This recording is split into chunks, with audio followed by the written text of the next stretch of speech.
Hey everybody, it's Bruce here with Traveling with Bruce. I have an update here for March the 13th, 2020 regarding cruise lines that are now shut down. The list is getting longer and longer. Thank you for subscribing to my channel, by the way, Traveling with Bruce. I really appreciate you following me, and thumbs ups that you're giving my videos really helps my analytics a lot. I also really appreciate comments that I get from you.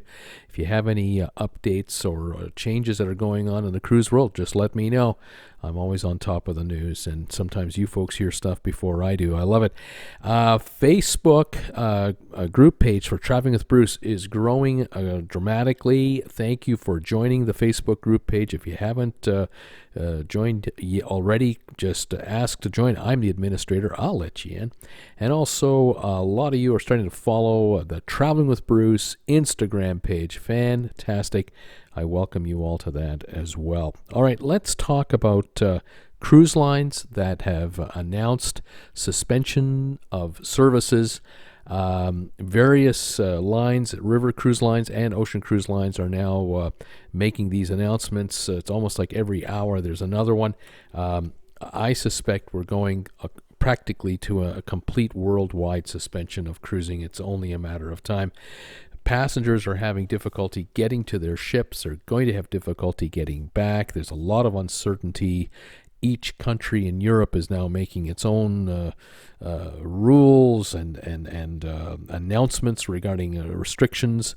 Italy is on a total shutdown. I'm now hearing Belgium is going to about to join this as well. So there's just havoc everywhere. Let's go over the list and see what's happening. AMA Waterways is stopping all of their river cruises until at least April the 25th. They're offering a 100% refund on all their cruises if you want to just get a refund, or if you're interested in rebooking until the end of December 2022, very generous time frame here, they're offering a 115% credit. So if you paid, say, $1 towards a cruise, you get $1.15 towards another one, and you have until the end of 2022 to make that booking. Very, very good. Avalon Waterways, they are suspending service till the end of April, and they're offering a full refund, of course. If you, however, rebook, you can rebook for quite some time and get a $200 additional credit, cabin credit. So whatever cruise you rebook, add $200 credit to it. Fairly reasonable. Celestial Cruises, May the 1st, they're shut down until May the 1st, and they're offering a 120% future cruise credit against future cruises. Crystal Cruises has canceled their Serenity ship until starting April 21, and the Symphony to May the 8th. So these two cruise ships are effectively not going to be running for at least a month plus, and they're offering refunds as well.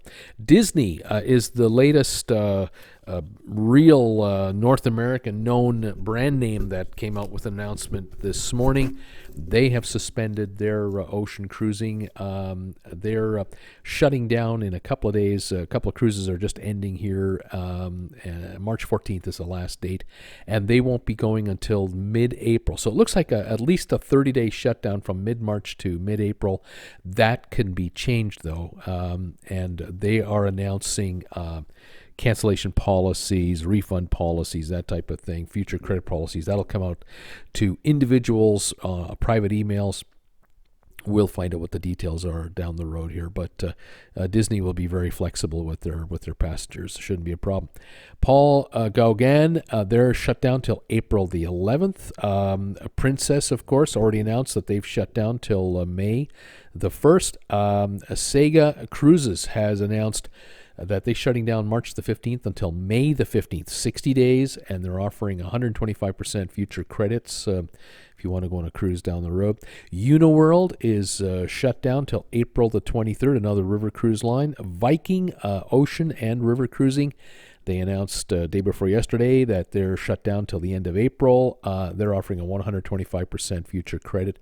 And Windstar, they are closing shop on March 14th. That's when they stop sailing. They will stay down until at least April the 30th, and they also are offering a 125% future credit to cruisers that will rebook going forward. So generally speaking, these cruise lines are doing kind of the same thing. They're credits, either getting room credits to rebook, or you're getting an increase in the amount that you've paid for an existing cruise as a way to try to entice you to not cancel outright or really strongly consider a future date. They're giving you lots of time to pick a future cruise date, which is also a very reasonable from the cruise lines. Other cruise lines are still offering, those that are operating, are still offering passengers the option of canceling within either 48 hours to a week before their cruise starts.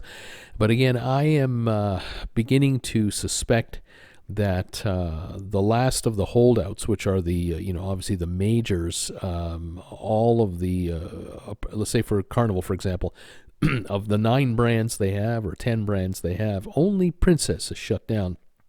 Where Holland America continues, Carnival itself continues, Cunard, P&O, and others. To me, I just suspect that we're a few days away, probably, from seeing them shut down their entire line. I cannot imagine how Norwegian and Royal Caribbean with Celebrity, how they can keep going, because throughout the U.S. now, there have been major shutdowns of all the sports leagues, the NBA, the NHL, the Major League Baseball, NCAA tournament is shut down. In Canada, large gatherings of people have been shut down. I'm expecting airports to be closed off.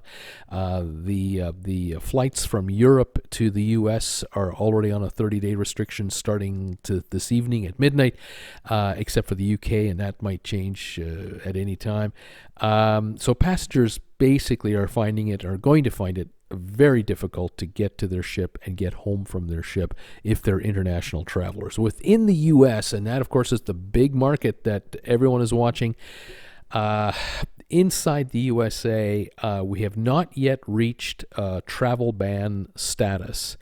But the way things are progressing now with the number of cases of ill people rising, it really looks like it really could be that certain states, certain airports, and or cruise ports, for example, Baltimore, have already announced a shutdown. They are not going to allow passenger ships in and out. So if Baltimore now has company like, for example, if Port Canaveral or Miami, Fort Lauderdale, or Tampa, if these ports are going to shut down, that's the end of the U.S. cruise business for major cruise lines. They will find it impossible to continue on, because Florida, just those 3 major ports, Port Canaveral, Fort Lauderdale, and Miami, you're talking about 14 to 15 million passengers a year going through those 3 ports. That's almost half of the entire world's cruising business. The expectations were for 2020 that 30 million people will take a cruise versus 27 million last year. If any of those 3 ports shut down, this business it's done. That'll be it. And I can reasonably see a 30 to 60 day time frame where this might happen. Certain Caribbean countries have already done shutdowns. We've read all about it. We've heard all about it. It's been sporadic. It's been spotty. But it seems like every day we hear of another cruise ship being denied entry in one port or another in Europe, or in the Caribbean, excuse me. Europe is shutting down their ports. Italy, you can't operate any cruise ships in Italy, so that shuts off obviously Venice, Rome, Naples, the ports near Florence, Genoa, and so on. Rumors are, we've heard today that Belgium is shutting down. We're wondering about the Netherlands, France, and Spain. If Spain shuts down its ports, that takes Barcelona out of the equation. That's the largest port in the Mediterranean. That will effectively shut down all Mediterranean cruises. If you take a look today at the map of where are cruise ships, there are very few big brand cruise ships in the Mediterranean right now, because they already know that the shutdown is looming. Alaska is hanging by a thread, in my opinion. I've heard the city of Seattle already announce through the Port of Seattle early April sailings have been canceled already. The port will not be open for cruise ships in early April. It could quite easily be extended to all of April at any time. Vancouver and Victoria could shut down at any time for the same time frame or longer. And if that happens, I can guarantee you that all sailings out of Seattle will be canceled, because under the Jones Act for the United States, which is a law that was passed in the early 1900s to, quote, protect American cruise and freight companies from foreign competition to underprice their business. Under the Jones Act, a cruise ship that starts its cruise, let's say in Seattle, and wants to go up to Anchorage and back, must visit another country along the way. If it does not, then the trip is considered a U.S. only territory cruise. And under the Jones Act, the crew must be American, the ship must be registered as American, and all employees on board the ship must be American citizens or have right to work in the USA, which means the cost of your cruise will triple without question. Same thing in the Caribbean. When a ship leaves Miami and goes to the Caribbean and back, even if it goes, if it wants to go, say, to Puerto Rico and back, there'll be a stop along the way to Nassau in the Bahamas or another island nation to adhere to the Jones Act. Cruises that leave the New York area for New England, they go at least to Halifax in Canada. There's at least a stop in Canada to, again, adhere to the Jones Act. So if Vancouver and Victoria shut down on the West Coast for any length of time, and there's talk locally that might happen through April and maybe even May, that will effectively stop all cruising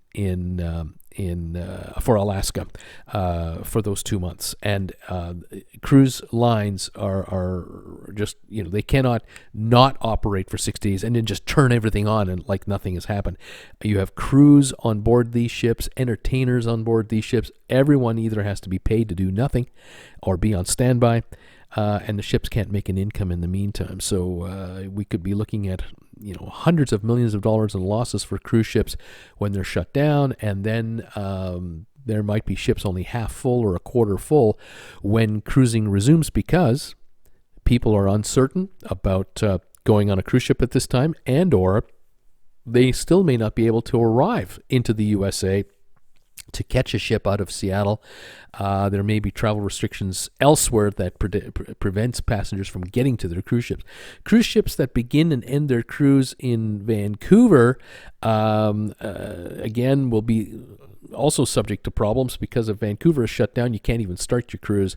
But once Vancouver is up and running, you have to be able to travel into Canada and come out of Canada, and there may or may not be direct flights for all passengers who are trying to get to Vancouver, British Columbia to start their cruise. So a lot of uncertainty here. I hate to be the bearer of this bad news, but this is reality. And in Europe, if you wanted to see how bad it can get for the United States and Canada, just take a look at what's been happening in Italy now for the last roughly 2 weeks. 2 weeks ago, there were less than 10 cases of that illness. Now there are over 12 to 15,000. There have been hundreds of deaths, and the entire country is on a complete lockdown. This could well happen in North America. Unthinkable only a few weeks ago. This is a possibility, and the stock markets have already been loudly proclaiming the possibility to everyone. If anyone has been paying attention to these 1,000-point and 2,000-point swings of the stock market lately, that's a sign of what investors think could possibly happen. And so we'll keep an eye on it. Anyway, that's an update on what cruise lines right now are not sailing. Unthinkable 2 weeks ago that any cruise line would shut down. We're already up to 10 or 12 as it is, and the list will probably keep growing. We'll stay on top of it, everybody. Thank you for joining me. Thank you for your comments and subscribing to my channel, joining my Facebook group page, and following me on Instagram. We'll talk to you later, everybody. Bye for now.